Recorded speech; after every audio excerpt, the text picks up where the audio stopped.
সনাতন হৰি যদুকুলে অৱতৰি আশা সদম কৰি।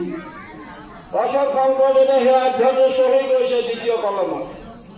ইয়াৰ পাছৰ কলম মানে তাতে সেই আসন্ত সূৰ্যে দেখিবে তোমাক। আগৰ শব্দকেইটা ঘোষাৰ পাছৰ স্বাক্ষৰ আধ্যাত্ম কৰাই বোলা হৰি হৰি উদ্ধাৰি আপোনাক। এই দিশেৰে যদি গন্তব্য পথৰ পুথিৰ মাজত যোৱা নাই বহুদিন লাগিব। পাছত আজ্ঞাটো লিখিছে আকৌ এইটো সামৰিলে। পদটো ঘোষা লিখিছে কি বোলে গোপাল গোবিন্দ